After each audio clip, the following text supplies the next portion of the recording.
오늘은 여러분들께 먼저 추천하고 싶은 영상이 있는데요. 휴거 신부라는 유튜브 방송입니다. 우연히 말씀을 들어봤는데 어떤 누구보다도 성경적이고 진리에 입각해 있고 또 특히 좋은 것은 그렇게 길지 않고 짧아서 더 보기가 좋더라고요. 그래서 혼자 듣기에는 너무나 아깝다. 또 이 방송을 적극 소개하라는 감동이 오는데 제가 뭐 할 수 있는 것이 있습니까? 없죠. 그런 능력이 되면 저도 구독자와 좋아요 많이 받겠죠. 그래서 궁여직책으로 생각해낸 것이 재생 목록에 박이숙 유튜버가 강력 추천하는 영상, 이렇게 새로운 재생 목록 코너를 만들었습니다. 들어가 보시고 좋으면 좋아요 눌러주시고 더 많은 영상을 보고 싶으면 구독도 꾹 눌러주세요. 방송이 너무 좋은데 제가 구독 버튼을 눌렀더니 390명이 되더라고요. 유튜브 운영하신 지 한 1년 이상 되신 것 같은데 구독과 좋아요가 얼마나 힘이 되는지 여러분들은 이해되시죠? 네, 이 정도 하고 어제 영적 아비들이나 영적 스승들이 꼭 기억해야 할 레슨이 있다고 했습니다. 오늘은 그것이 무엇인가 이어나가도록 하겠습니다. 아주 중요한 내용이니까 집중해서 들어주시기 바랍니다. 이것을 몰라서 교회가 공중분해되거나 혹은 갈기갈기 찢어지는 경우가 허다하기 때문인데요. 오늘 제목에 쓰여 있죠. 리더십의 시작은 칭찬과 격려, 리더십의 끝은 책망과 훈계. 지도자는 각각의 성도들의 영적 성장의 단계를 정확히 파악하고자 노력을 해야 하고 가능한 한 그 영적 나이에 맞는 훈련 방식을 적용하도록 노력할 필요가 있습니다. 자, 우유가 필요한 아기 성도가 있는데 그 아기 성도에게 고기를 씹어 먹으라고 하고 혹은 군사 훈련이 필요한 군인 성도에게 자, 우리 놀이방에 가서 짝짝꿍 하고 우쭈쭈 하고 놀자 한다면 그것이 말이 됩니까? 군인 성도들에게는 피비린내 나는 혹독한 훈련과 뼈아픈 채찍질이 필요한 거죠. 그리고 아기 성도에게는 절대적인 관심과 사랑 그리고 돌봄이 필요한 겁니다. 성도들의 입장에서 한번 생각해 볼게요. 어느 지도자가 처음에는 언제나 자기에게 듣기 좋은 말 그리고 칭찬과 격려 따뜻한 위로만 했어 좋았는데 어느 순간부터 자꾸 틈만 나면 꾸짖는 책망의 소리만 하고 훈계와 잔소리만 해대니까 갑자기 이 성도들은 이상하다. 저분이 왜 저러시지? 아, 사람이 변했네. 우리가 싫어졌나? 그러면서 원망을 하는 경우가 종종 있다는 거예요. 그러면 정말로 그 지도자가 변한 걸까요? 그게 아니라면 이유는 뭘까요? 이런 때는 우리가 어린 때를 기억해 볼 필요가 있는데요. 엄마 아빠가 동생이 태어나기 전까지는 나만 사랑하고 내가 하는 모든 것에 관심을 집중하면서 늘 칭찬을 아끼지 않았어요. 그런데 동생이 태어나는 그 순간부터 어떻게 되죠? 갑자기 나는 찬밥 신세가 되는 거예요. 조금만 잘못해도 이 다 큰 놈이 그것도 제대로 못하느냐라고 큰 소리로 혼나고 또 동생이 잘못했는데 그것까지 내가 온팡 뒤집어 쓰고 이게 다 네 탓이라면서 심지어 억울하게 더 많이 혼날 때도 있었죠. 영적인 세계도 마찬가지입니다. 아직 젖먹이 단계의 아기 성도들은 끊임없는 칭찬과 격려가 필요한 거죠.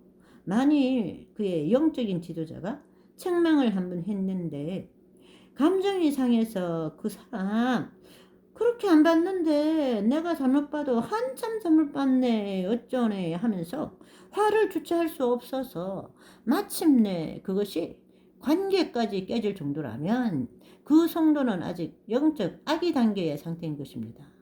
아기들은 어떻죠? 아주 조심스럽게 그리고 그저 일방적인 사랑과 관심, 위로가 필요할 뿐이죠. 자, 이렇게 천천히 자랄 때까지 격려해 주면서 응원해 주면서 기다려 주는 것이 필요한 단계가 영적 아기 단계를 돌보는 사역자들의 자세입니다. 예수님조차 제자들을 처음 부르실 때 어떻게 했어요? 마태복음 4장 18절 19절 갈릴리 해변에 다니시다가 두 형제 곧 베드로라 하는 시몬과 그의 형제 안드레가 바다에 금을 던지는 것을 보시니 그들은 어부라 말씀하시되 나를 따라오라 내가 너희를 사람을 낚는 어부가 되게 하리라 하시니. 자, 격려로 시작을 하죠.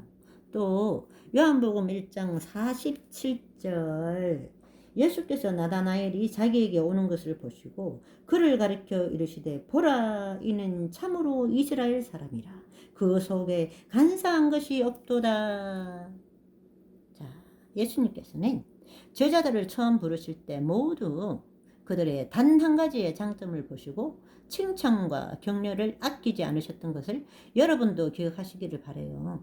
그런데 제자 훈련기의 마지막 순간에는 어떤 변화가 있었죠? 가룟 유다와 베드로처럼 막상 훈련이 끝나갈 때쯤에는 예수님의 훈련 방식에 엄청난 차이가 있었어요. 자존심이 상할 정도를 넘어서 심한 모욕감이 들 정도로 핀잔을 주고 책망을 하셨던 거죠. 예수님이 베드로에게 하셨던 책망을 볼까요?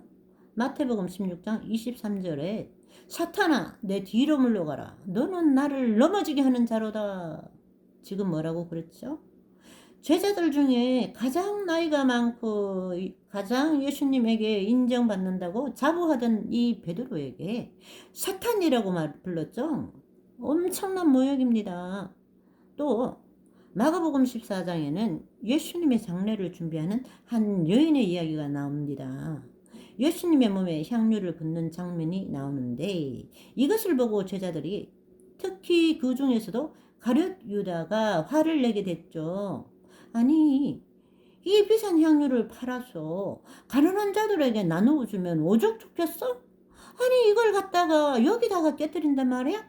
하면서 화를 냈어요. 그랬더니 예수님께서 뭐라 그러셨어요?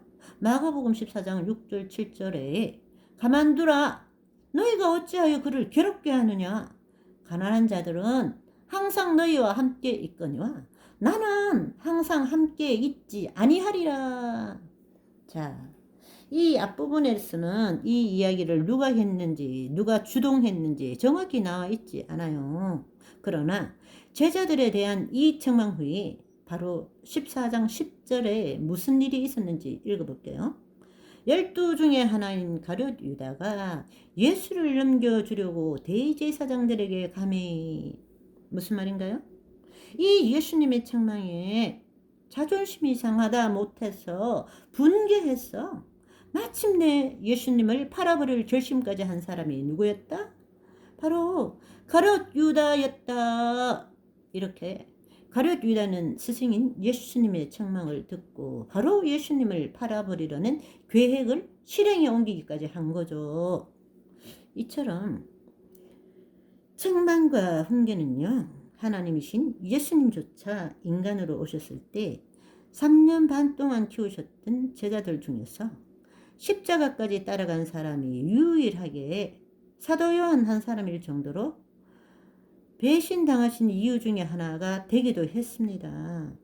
이렇게 영적으로 성장할수록 그래서 영적 아이에서 영적 청년의 단계까지 이룰수록 반드시 아기 단계에서 가장 많은 비중을 차지했던 칭찬과 격려의 비중은 훨씬 줄어들고 가면 갈수록 훈계의 비중이 늘어나게 되죠.